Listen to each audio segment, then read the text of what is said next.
Guys, welcome back. Welcome back to the Uganda Awakening. In today's video, it is quite a sad moment. If you are out there doing any form of activism and you would like to see change in Uganda, today is a sad video, unfortunately.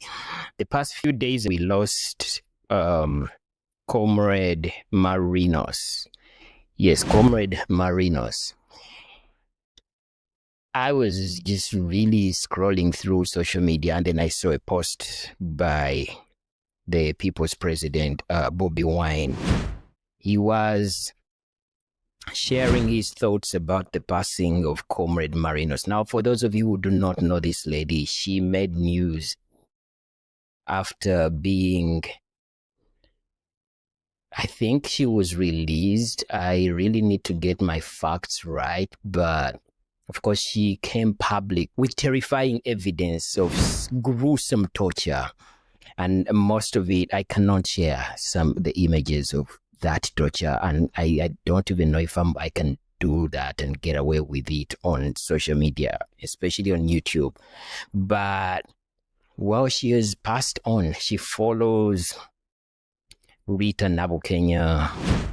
She follows Muhammad Segirinya, and of course, we're not forgetting Kauma and many that have disappeared. She follows. Unfortunately, she goes down that path. That is the true cost of waking up and taking initiative. Of course, with the dream of a new Uganda, with change that should benefit everyone, not just a minority group in Uganda.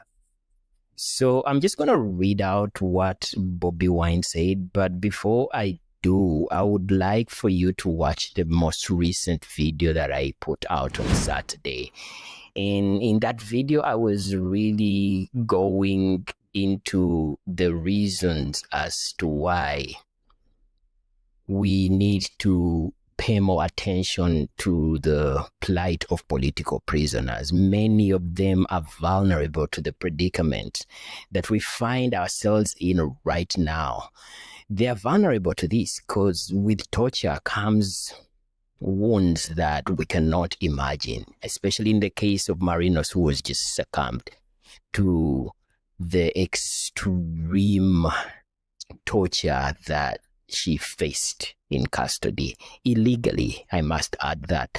So yeah, it is incredibly depressing to know that just for you to feel the need in supporting your candidate of choice, your political party of choice, you just almost like signing on a death wish agreement, sort of like you literally are signing your own conviction letters that could expose you to the evil of the NRM government. The man himself, Yoweri Kaguta Museveni, has reiterated this message. He has proclaimed himself to be the master of violence. For some reason, many people look on and just clap, especially when he's addressing NRM echo chamber. You hear them clapping in agreement that indeed they are the masters of violence.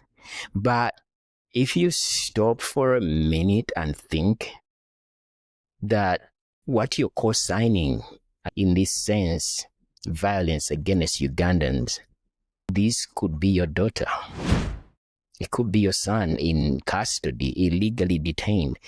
You have no control of the sort of opinion your kids, your relatives are going to have from a political standpoint. It could be your breadwinner that notices the inevitable in supporting Yoweri Kaguta Museveni, which is the results of a broken system. Yeah, it could be that person. So I would like you to think on this. Let me just really read out what Honorable Kyagulanyi, the People's President, Bobi Wine, shared on his Facebook platform when he was announcing the death of Marinos Alexandros. This is so sad, and yeah, it is really sad. It is with deep sorrow and heavy hearts that we announce the untimely passing of our dear comrade and friend, Marinos Alexandros. Marinos was abducted on the 30th March 2022 in Buya, subjected to incredible torture and raped by regime thugs at CMI Buya. Her crime, playing Bobi Wine's music on loudspeakers. When she came out and exposed the thugs, she started receiving calls threatening to unalive her.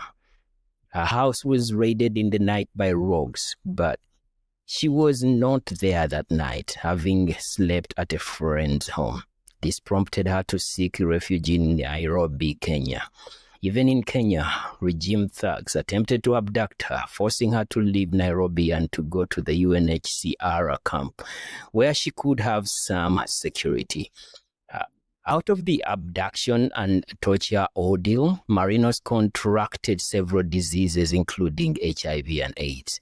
Last year, she became very sick and started getting treatment while we supported her. Because of the loneliness and other conditions in the refugee camp, she returned to Uganda a few weeks back in order to get better treatment in the presence of her family. It is most unfortunate that we have lost her this morning. At 1:30 a.m., Marinos joins hundreds of the victims of Museveni's regime. Blood and terror.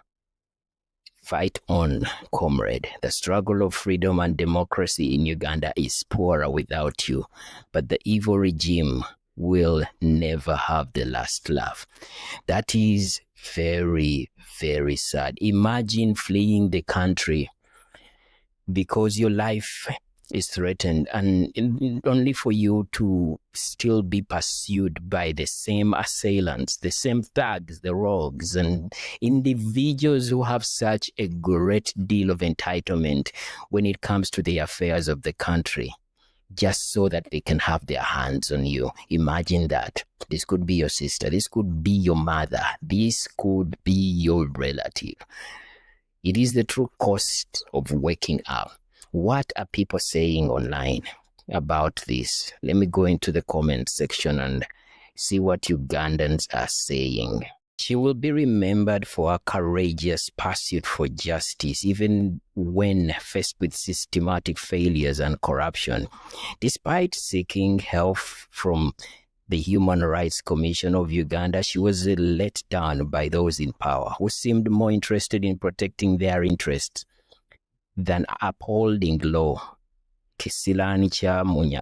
Okay, I won't go into the tribal sentiments in that comment. But the thing is, can you just stop to imagine that you are playing Bobi Wine's music and someone just comes and whisks you away and puts you through this terror that eventually claims your life simply because you are playing Bobi Wine's music. Just stop for a second and think about this. It is very, very concerning when it comes to the reality that we are living in. If you cannot for a second feel the pain so many Ugandans are enduring, while at the same time also experiencing the injustice in the country, because you cannot recognize it. Everyone in Uganda feels the repercussions of a broken system. For some, they can't recognize it because it is easier for them to cope through for as long as they attain favor somehow, whether it is directly through the government for doing their work in mobilizing for the NRM or signing up on proposals for loans that are only exclusive to the supporters of the national resistance movement, all these youth initiative programs, whether it is directly or indirectly, you are now blinded from the reality of what Ugandans have to endure, even yourself, because when you don't recognize it, it means that you can explain it away. You can trivialize the situation the family of Marinos is going through for having stood up for justice. And the crazy thing is, in this comment, this individual states that the Human Rights Commission, everything, Marinos' account of all the torture that she had to endure while in custody of the CMI, and whoever was involved in this shameless act, was well documented. It was right across through, so not just social media, mainstream media, when she gave her account with receipts, pictures, images that I cannot show you through this video. It was well documented.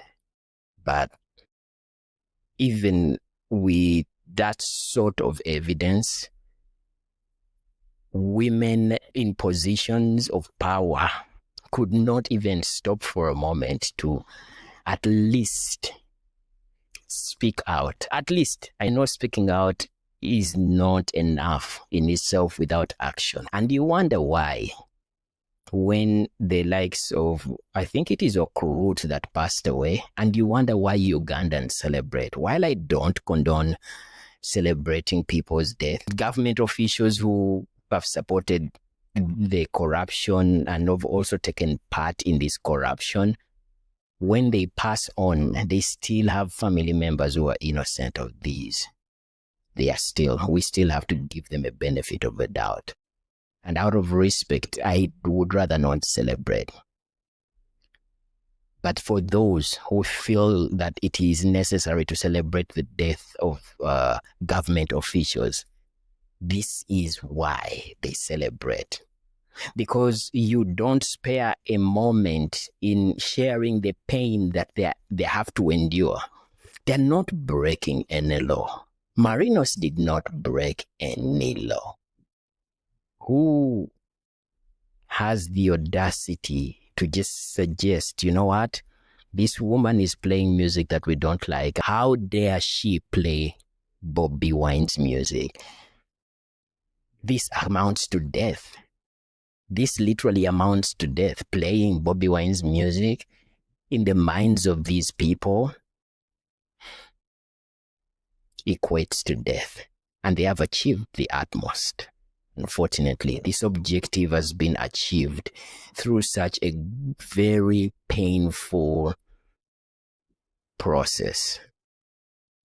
I don't think there is anything for me to add on this video. I just have to say that my condolences go out to the family of this woman, Marinos. Your work is not going to be in vain. And to all of you out there that are risking it all just so you can support your candidate of choice, especially if it is Robert Kyagulanyi Ssentamu, because that is the target. We are seeing policemen pulling down posters of Robert Kyagulanyi Ssentamu or anyone that is standing under the card of the National Unity Platform. This level of impunity, and unfortunately, is only going to increase during the upcoming elections. I can only pray that you're safe out there. Your desire for change in Uganda is not going to waste. Even at a time when we have to endure the loss of those that have stood up to have their say when it comes to the affairs of this country. I am going to start a series of videos in which we explore the true meaning of Museveni overstaying in power. I think that will mean that I will have a third video in a week, meaning 3 videos. So if you are interested in looking forward to these series, I want them to be as interactive as possible. And being an artist, so be sure that I'll create some artwork that will allow for me to explain some of the points that I'm going to explore in this series. So look out for that. Remember to like, share, and subscribe. This has been a sad video. I had a different idea for the Tuesday video, but here we are. We have lost a comrade. And rest well, Madame Marinos. Your work is not in vain. The struggle for Uganda might feel like an impossible task at such times. And for us to keep quiet means that we are betraying you. So we're just going to increase the volume in whatever way possible, which is why I'm coming up with the third video, a video series, the true meaning of, why Museveni really is overstaying in power. I think I'm taking great inspiration from my old videos that I did, but that's besides the point. Please remember to like, share, and subscribe. Cheers, guys. Bye.